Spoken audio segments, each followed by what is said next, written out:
In the silence that swathes the mind's chamber, the philosophy of Stoicism beckons. It is a call to delve into the recesses of the self, nurturing a fortress impregnable by the scourges of unbridled emotion and hasty judgment. It is here we shall find and unfold the 9 stratagems of the Stoic Creed, a codex for not only enduring the vicissitudes of existence, but transcending them. 1. The alchemy of perception. The world as it is and the world as it appears, 2 realms divided by the thin veil of perception. This is the Stoics' battleground, where thoughts are honed, sharper than Damascus steel. Epictetus, the sage enslaved, freed himself with the might of perception, teaching us that events bear no grudge, they simply are. It's in the crucible of our consciousness that adversity transforms into advantage. This is the alchemy of perception, a meticulous transmutation of trials into triumphs, a cerebral symphony where every dissonant note is reconducted into harmonious resilience. Here, the Stoic finds the quintessence of control, a mastery not over the tides of fate, but over the sails of personal reaction. Moreover, this alchemical process is no momentary enchantment but a life's work. Like artisans of the soul, Stoics sculpt their internal landscapes with each passing moment, chiseling away the excess, revealing the masterpiece beneath. They understand that the external world is but a reflection in the mirror of the mind. Shape the mirror, and reality itself shifts. The turmoils and tribulations become the very materials from which wisdom is wrought. And through this, the Stoic strides forward, untroubled by the illusions of misfortune. 2. The touchstone of empathy. Beneath the firmament of Stoic thought, one discovers the treasure of empathy, the ability to see oneself in others, to dissolve the boundaries that foster discord. Seneca, with his eloquent prose, exhorted us to keenness, to the understanding that within every soul there lies a universe parallel to our own. To prioritize empathy is to weave the thread of humanity through the E of every needle in every action we undertake. Such is the Stoics' compass, by which they navigate the vast sea of human experience, finding solace not in solitude but solidarity. This is no passive engagement, no idle empathy. It is an active, vibrant tapestry of shared experiences, a calling to uplift and uphold, to soothe and support. For we, enshrined in the common anvil of existence, must each bear our hammer of trials and tribulations. The Stoic hence pledges to bear the anvil alongside their fellow beings, to share the load and to lighten it with the balm of empathetic virtue. In the crucible of life's forge, such empathy tempers the soul to a steel that neither breaks nor bends. 3. The fortress of meditative practice. Upon the steeled ramparts of the Stoic soul, Marcus Aurelius, the noble emperor, stood watch. He declared the soul a citadel, serene, sovereign, and unassailable. In the fortress of meditative practice, the turmoil of empires and the hubbub of courts fade to silent whispers.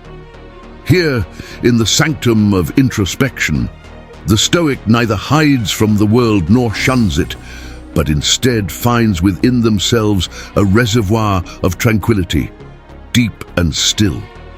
The fortress is not built of stone, it is forged in the moments of reflection, in the quietude that quenches the raging fires of life's incessant demands.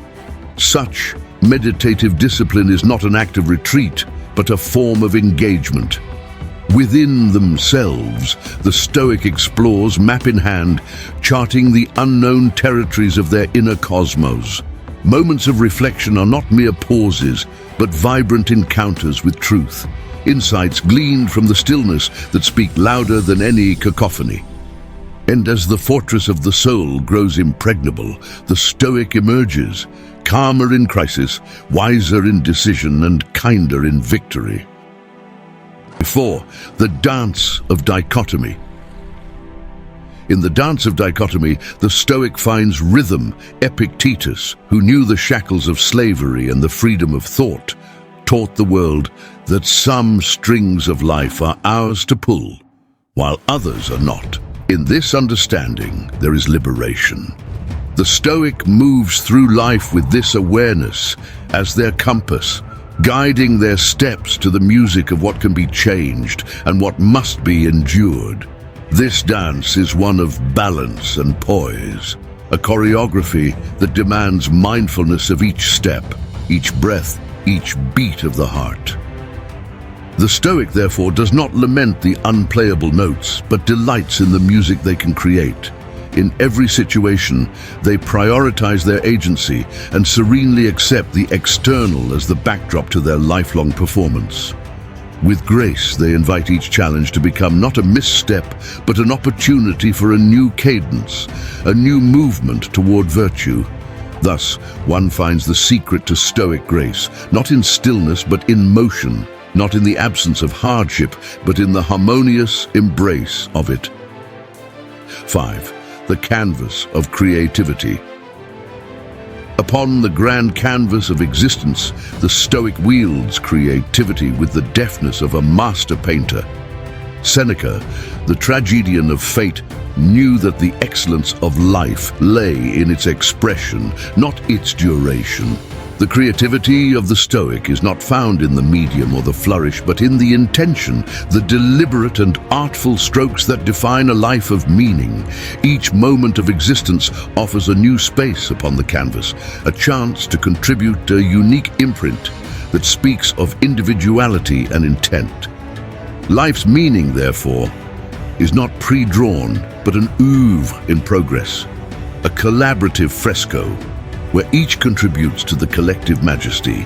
The Stoic's creativity does not procure fame nor wealth, but weaves a richer narrative, a life resplendent with actions both considered and kind. Prioritizing this creative spirit, the Stoic lives authentically, painting not what they see, but what they envision, a world where virtue and wisdom color every corner. 6. The pilgrimage of progress.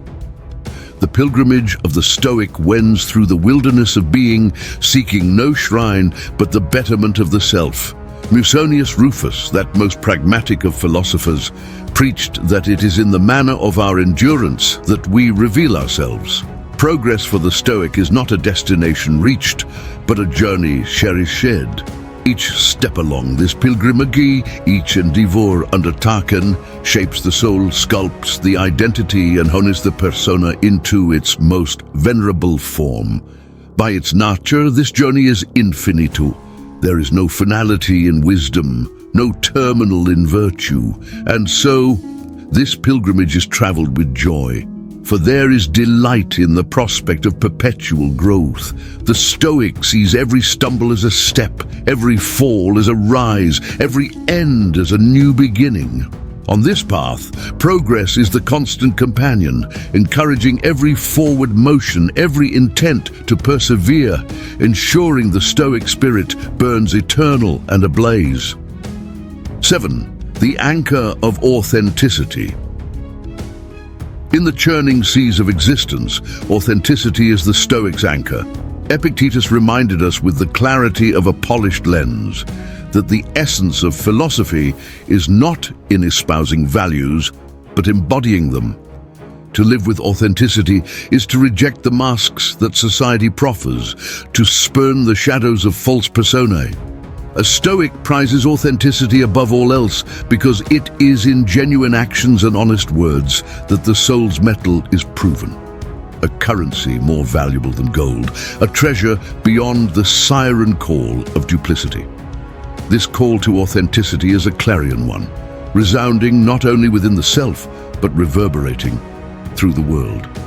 By anchoring themselves in honesty and genuine expression, the Stoic paves a way for others to follow. In their steadfastness, others find the strength to cast aside their facades. Thus, the anchor of authenticity not only steadies the Stoic in their course, but becomes a lodestar for all who navigate the existential tempests. 8. the waters of wisdom. If wisdom were an ocean, the Stoic would be the tireless mariner, sailing its breadth, plumbing its depths. Marcus Aurelius, the philosopher-emperor, found solace in the waters of wisdom, steering the ship of state with its tranquil guidance. Wisdom is more than the accumulation of knowledge. It is the synthesis of understanding, the application of learned truth to living practice. The Stoic, insatiably drinking from the spring of wisdom, toasts not to conquest or contention, but to the clarity and peace it imparts. Yet the journey across wisdom's waters is not one of idle drift. The Stoic paddles ardently, prioritizing the cultivation of the internal over the acquisition of the external. Every dip of the oar is an introspection, every crest a lesson, every trough a test of resilience. This ceaseless quest for wisdom fuels the Stoics' passion, infusing their days with purpose and their actions with insight. 9. The tapestry of temporal tape. Time weaves all lives into its grand tapestry, a complex, ever-expanding work of art. Epictetus observed that each is allotted their role in this vast play. The Stoic, well aware of this, enacts their part with intention, weaving their thread with the vibrancy of presence and the richness of wisdom. Each moment is a stitch in the fabric of eternity. The Stoics' contributions marked by the vibrancy of their commitment to live in accordance with nature, with an unfeigned acceptance that each second past embroiders their slice of the universe. In embracing the temporal nature of existence, the Stoic chooses not to mourn the transitory, but to celebrate the now, cherishing each fleeting interaction, each transient joy, each ephemeral sorrow. Thus, within the grand temporal tapestry, the Stoic's thread is one of resplendence, a narrative rich in the beauty of a life well lived, in unwavering pursuit of virtue and fulfillment. Armed with these principles, the Stoic navigates life's labyrinth, a mentor to themselves and beacon to others. Each strategy unfolds as a chapter in the grand narrative of life, inviting all who hear Stoicism's call to embody these teachings. Thus does the Stoic emerge, standing not in the glaring light of vainglory, but in the dawn of a new self-realization, steadfast, serene, and assured.